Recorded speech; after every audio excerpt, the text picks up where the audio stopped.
World cup में team India का विजय अभियान लगातार जारी है। भारत अपने सभी 7 मुकाबले जीतकर वर्ल्ड कप के सेमीफाइनल में पहुंच चुका है और ऐसे में फैंस का जोश भी 7वें आसमान पर है। जॉन गली गली में बस इंडिया की जीत के लिए दुआएं चल रही हैं। भारतीय क्रिकेट टीम के फैंस बस यही कामना कर रहे हैं कि वर्ल्ड कप हमारा हो।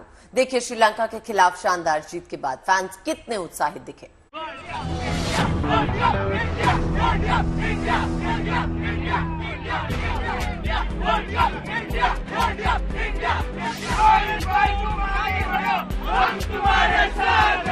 दो 2011 में फाइनल श्रीलंका खेला था, लेकिन ये भी हिस्टोरिकल टीम इंडिया ने जीत दर्ज करी है, 7वीं जीत दर्ज करी है और इतिहास रचा है।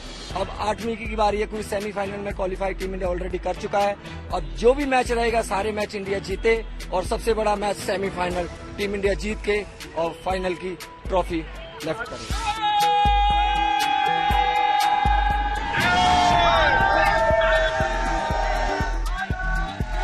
टीम है वो परफेक्ट है वर्ल्ड कप के हिसाब से कि हमारे पास स्पेशलिस्ट बैट्समैन है। नॉकआउट गेम रहता है तो नॉकआउट में तो डर तो हमेशा रहेगा ही, बट जिस हिसाब से अभी परफॉर्मेंस चल रहा है उस हिसाब से लगेगा नहीं कि इतना डर रहेगा। कॉन्फिडेंस काफी है सब प्लेयर्स में भी।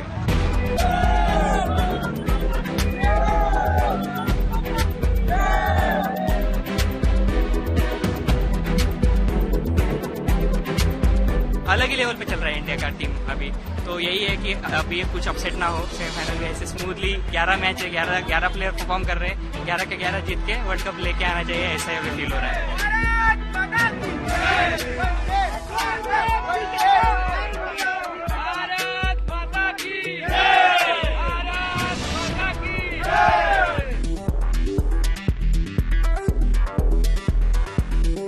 बैलेंस बन गया है, स्पेशली हार्दिक पांड्या जो इंजर्ड हुए उसके बाद आई थिंक जो सूर्य कुमार यादव और शामी को लेकर आए तो काफी कुछ चेंजेस आ गए हैं टीम के अंदर। Team looks very balanced and देखते हैं anybody can win in a knockout phase.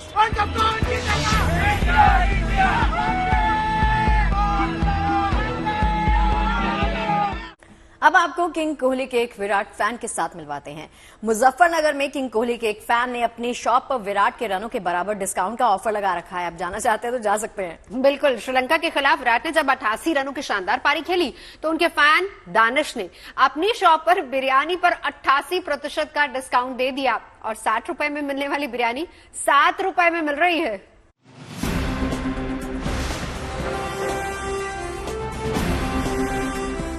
King Kohli, cricket की दुनिया में विराट नाम और इतने ही विराट किंग कोहली के फैंस भी हैं जो अपने पसंदीदा खिलाड़ी को सपोर्ट करने का कोई भी मौका नहीं छोड़ते।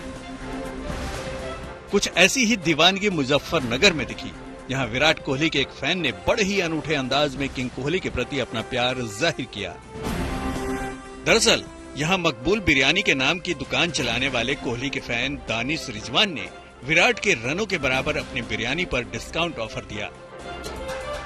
मुंबई के वानखेड़े स्टेडियम में खेले गए श्रीलंका के खिलाफ मुकाबले में विराट कोहली ने 88 रनों की शानदार पारी खेली, जिसके बाद उनके प्रशंसक दानिश रिजवान ने अपनी 60 रुपए प्लेट की बिरयानी पर 88% डिस्काउंट कर दिया और अमूमन 60 रुपए में बिकने वाली बिरयानी का स्वाद लोगों ने महज 7 रुपए में चखा।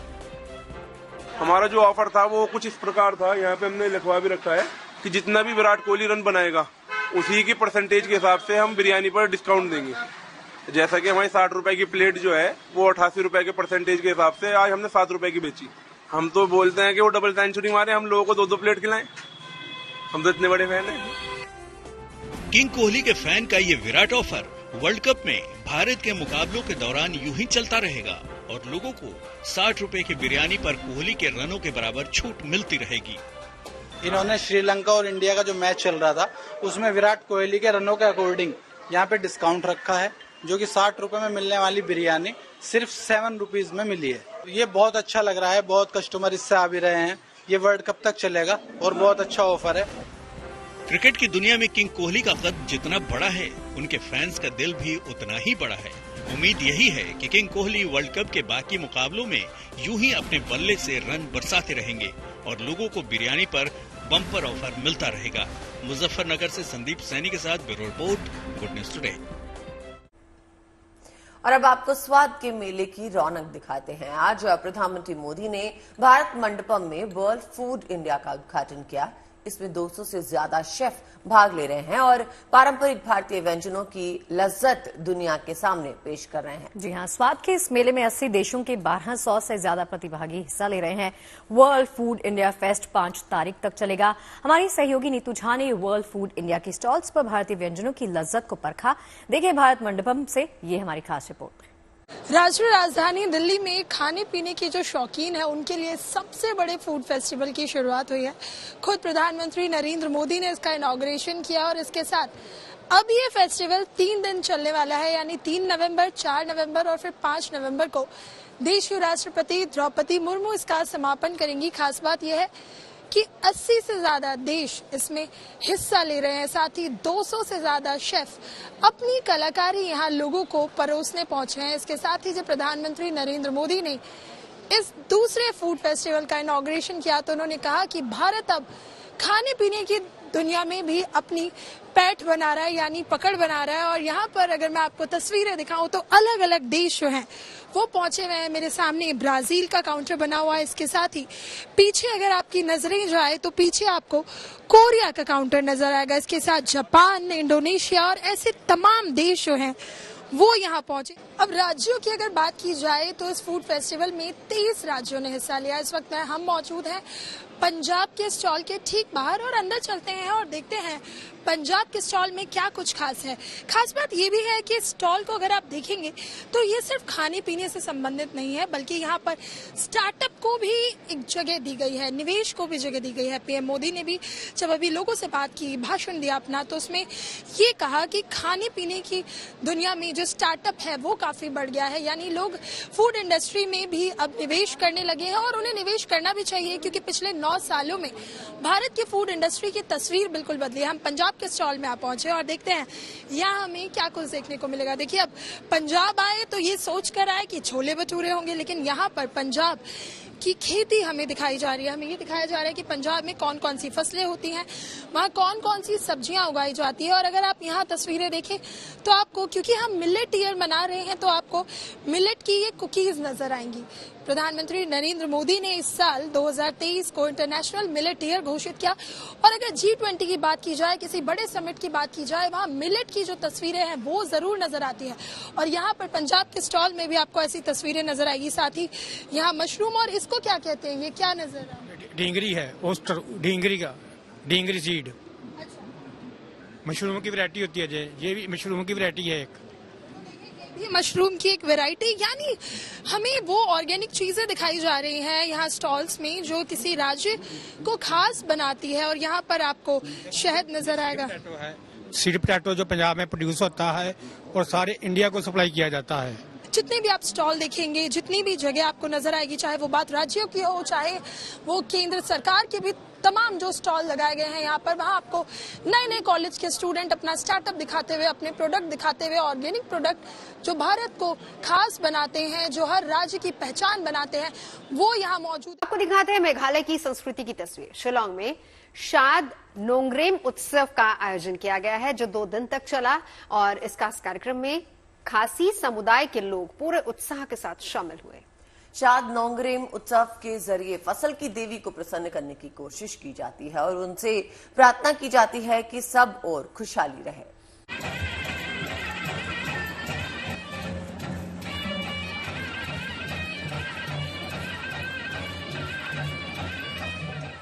ये रंग मेघालय की संस्कृति के हैं। ये उत्साह शाद नोंगरेम उत्सव का है।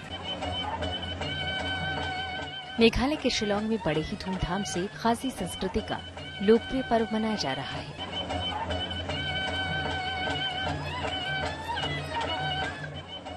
इस उत्सव में छोटे बच्चों की भागीदारी भी होती है जो चलने की उम्र के होते हैं। उनके मनमोहक प्रदर्शन सबका मन मोह लेती है।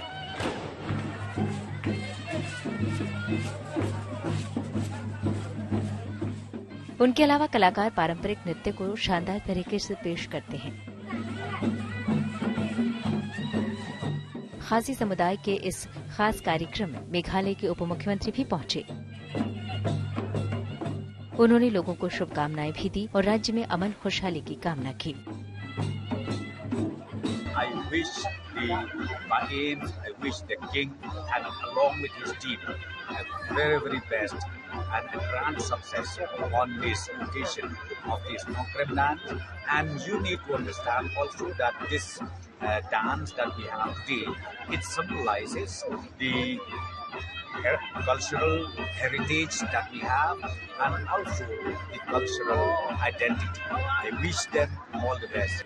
यही नहीं, 2 दिन के इस उत्सव में फसल की देवी से खासी समुदाय के सुख, समृद्धि और अच्छे फसल की कामना की गई। Bureau report, good news today. और चलिए अब रुक कर लेते हैं रामनगरी अयोध्या का। यहाँ भव्य दीपोत्सव की तैयारी चल रही है। रामलला के गर्भगृह में विराजमान होने से पहले एक बार फिर से अयोध्या नगरी जगमग रोशनी से नहाने के लिए पूरी तरह से तैयार है। बिल्कुल, अयोध्या में इस साल का दीपोत्सव बहुत खास होने वाला है क्योंकि यहाँ इस बार 51 घाटों पर 21 लाख दिए जलाए जाएंगे और इसके साथ ही 11 नवंबर को राम की पैड़ी पर रामलला की प्राण प्रतिष्ठा तक रोजाना भव्य लाइट एंड साउंड शो भी होगा।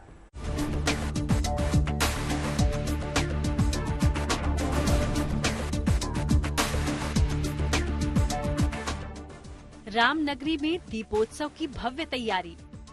प्राण प्रतिष्ठा से पहले देश की 5 लाख मंदिरों में विशेष पूजा। भगवान राम की नगरी में प्रतिष्ठित दीपोत्सव की तैयारी और ज्यादा भव्यता के साथ हो रही है क्योंकि इस बार का दीपोत्सव बेहद खास है। खबरों के मुताबिक 21 लाख दिए राम नगरी के 51 घाटों पर प्रज्वलित किए जाएंगे। यही नहीं, दीपावली की पूर्व संध्या पर यहाँ लाइट एंड साउंड शो का आयोजन भी रखा गया है।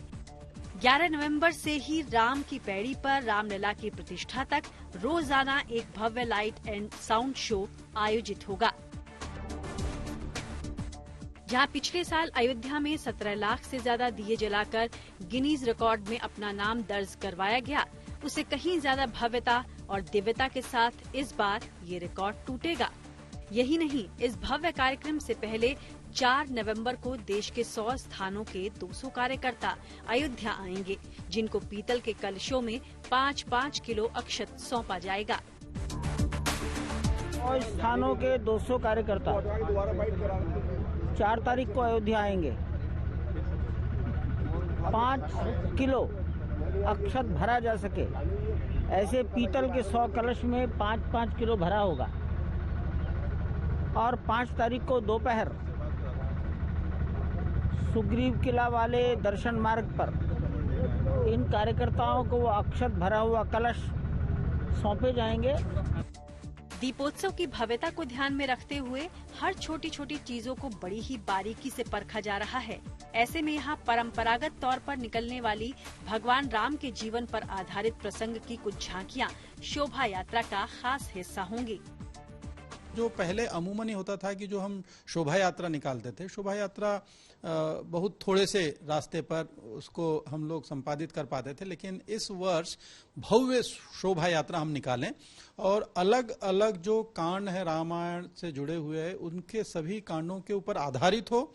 उसमें कलाकार भी रहेंगे, उसमें झांकियां भी रहेंगी और उसमें एक पूरा का पूरा आकर्षक जो प्रस्तुतिकरण है वो होगा। इस बार ज्यादा से ज्यादा लोगों को जोड़ने के लिए टेक्नोलॉजी का भी सहारा लिया जा रहा है, जिसके तहत होली अयोध्या ऐप के जरिए लोग घर बैठे अयोध्या दीपोत्सव में दिए जला सकते हैं। इसके लिए दिए जलने के बाद उनके पते पर उस दिए को पैक करके भेज दिया जाएगा, जिससे कोई भी व्यक्ति उस दिए को अपने पास संजो कर रख सके। प्राण प्रतिष्ठा समारोह के पहले इस दीपोत्सव को भव्य बनाने की तैयारी में प्रशासन भी जुटा है। इसमें कोई दो राय नहीं कि इस बार का दीपोत्सव केवल अयोध्या धाम ही नहीं बल्कि समूचे शहर को उत्सव के रंग में सराबोर कर देगा। अब उस दिन का इंतजार है जब शहर का हर चौराहा दीपों की रोशनी से जगमगा उठेगा। हर प्रतिष्ठान खूबसूरत झालरों और रंगोली से सजा धजा नजर आएगा। दीपोत्सव से जो उत्सव शुरू होगा, जो उल्लास का माहौल होगा, वो प्राण प्रतिष्ठा तक, रामलला के भव्य मंदिर में आ जाने तक जारी रहेगा। एक तरह से ये ऐसा उत्सव होगा और उसके लिए बड़ी तैयारियां की गई हैं और लोगों को सिर्फ दीपोत्सव में दिए से रोशन अयोध्या ही नहीं देखने को मिलेगी, बल्कि ऐसा बहुत कुछ देखने को मिलेगा जो उनको आध्यात्मिक रूप से समृद्ध करेगा और इसलिए अयोध्या बिल्कुल त्रेता युगीन अयोध्या की तरह एक नए रूप में दिखेगी। वीडियो जर्नलिस्ट गौरव गुप्ता के साथ शिल्पी सेन, लखनऊ।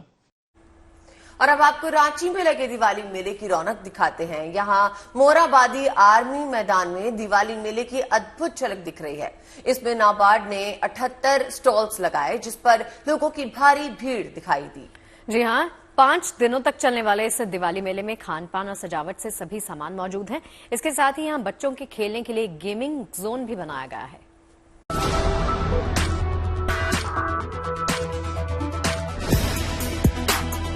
ये झलक है रांची के मोराबादी आर्मी मैदान में लगे दिवाली मेले की। दिवाली के सामान से पूरा मैदान सजा और पटा पड़ा है। इस दिवाली मेले में साज सज्जा का सामान तो है ही, तरह तरह के दियों, मोमबत्ती और रोशनी करने वाली कई चीजें हैं। इस बार मेले में कई नई चीजें भी देखने को मिलेंगी, जिसमें बच्चों के लिए एक बहुत अच्छा गेम जोन भी है। नाबार्ड ने यहाँ 78 स्टॉल लगाए हैं। 5 दिन के इस दीपावली मेले का आयोजन जेसोवा यानी Jharkhand Indian administrative services officers wives association ने किया और इसका शुभारंभ किया झारखंड के सीएम हेमंत सोरेन ने। उन्होंने दिवाली मेले के आयोजकों की तारीफ करते हुए कहा कि ये सिर्फ एक मेला नहीं है, इसके कई मायने और कई आयाम हैं। मेले में जो राशि एकत्रित होगी वो सामाजिक आर्थिक रूप से गरीब और जरूरतमंदों के बीच बांटी जाएगी।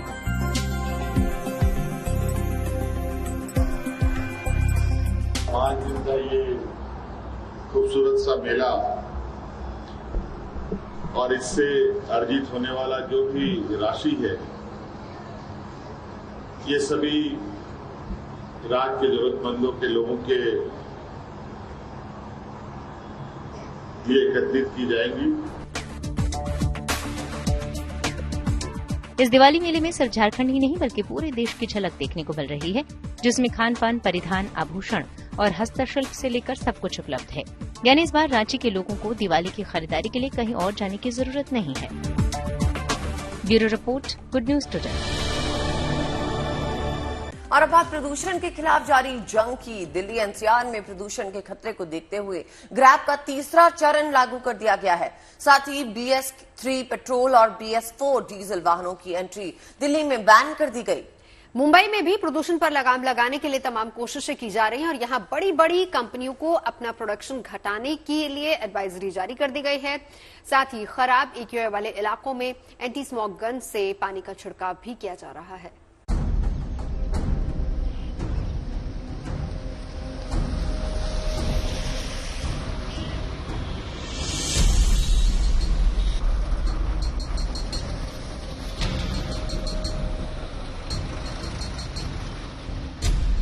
दिल्ली एनसीआर समेत कई इलाकों में पॉल्यूशन का सॉल्यूशन ढूंढने की कवायद तेज हो गई है। सरकार की ओर से प्रदूषण पर लगाम लगाने के लिए तमाम तरह की कोशिशें और पाबंदियां लगाई जा रही हैं। बावजूद इसके दिल्ली एनसीआर में प्रदूषण कम होता नहीं दिख रहा। हालांकि राजधानी में सरकार की ओर से ग्रेडेड रिस्पांस एक्शन प्लान यानी ग्रैब का तीसरा चरण लागू कर दिया गया है। कि आज से जो है कंस्ट्रक्शन जो है वो बंद किया जा रहा है। साथ ही साथ जो डीजल की जो गाड़ियां हैं उनको जो है बंद किया जा रहा है। BS3 और BS4 की गाड़ियों को बंद किया जा रहा है। तो इसलिए अभी से अब धीरे धीरे जो परिस्थितियां बन रही हैं उसमें अब सरकार ने निर्णय लिया है कि जो जो कठोर कदम होंगे वो सरकार उसको उठाएगी। इसके साथ ही दिल्ली में सभी तरह के कंस्ट्रक्शन और डिमोलिशन पर पूरी तरह से बैन लगा दिया गया है। दिल्ली में BS3 पेट्रोल और BS4 डीजल वाहनों पर बैन लगा दिया गया है। आज से DMRC ने अपने नेटवर्क में 20 अतिरिक्त मेट्रो को जोड़ दिया है। इससे पहले मेट्रो ने 40 फेरे बढ़ाए थे।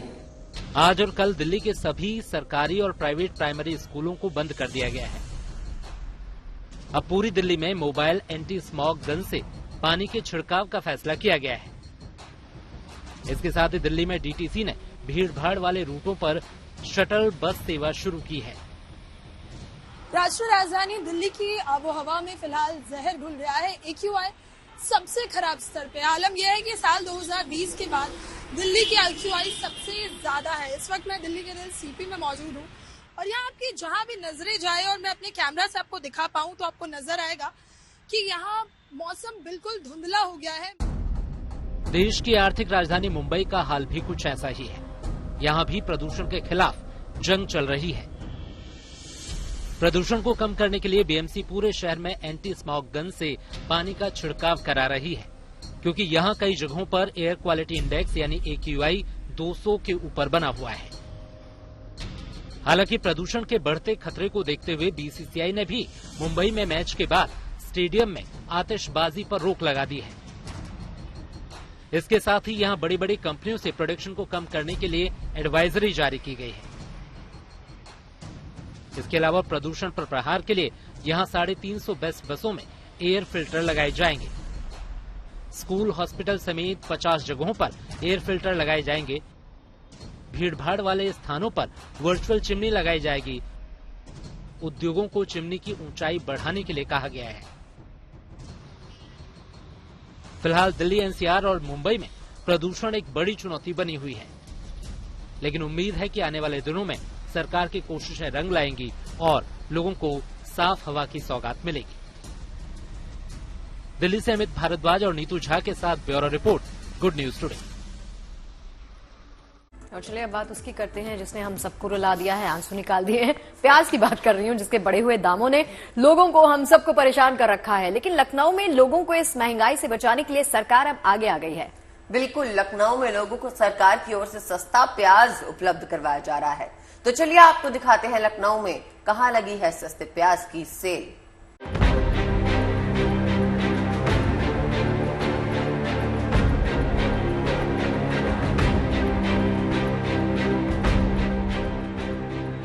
बस ये बैनर ही काफी है इस गाड़ी के पास भीड़ बुलाने के लिए, क्योंकि बाजार में प्याज की जो कीमत है उसने लोगों को बजट से आउट कर दिया है। यही वजह है कि एक बार फिर महंगाई से राहत देने के लिए सरकार को खुद मोर्चा संभालना पड़ा है। उत्तर प्रदेश की राजधानी लखनऊ में ऐसे 5 ठिकानों पर इसी तरह के बैनर की गाड़ियां सड़कों पर खड़ी होती हैं और उनके पीछे लगती है लंबी लाइन उन लोगों की जिन्हें सब्जी का स्वाद बगैर प्याज नहीं भाता है। इन गाड़ियों से प्याज खरीदने की खातिर लोग कतार में लगे हैं। पिछले एक सप्ताह में प्याज ने लोगों को रुलाना शुरू कर दिया है, क्योंकि प्याज की कीमतें बढ़ी हैं। अगर एक सप्ताह की ही बात करें तो जस्ट डबल हो गई है जो प्याज की कीमत है। और हम उत्तर प्रदेश में हम देख रहे हैं कि एक प्रयास शुरू किया गया है और ये जो गाड़ी है ये लोगों के बीच पहुंच रही है। 5 जगह पर लखनऊ में ऐसी व्यवस्था की गई है जब सरकार राहत दे रही है लोगों को। 25 रुपए किलो प्याज दिया जा रहा है। वहीं अगर हम मार्केट में देखें तो 80 रुपए किलो है या 70 से 80।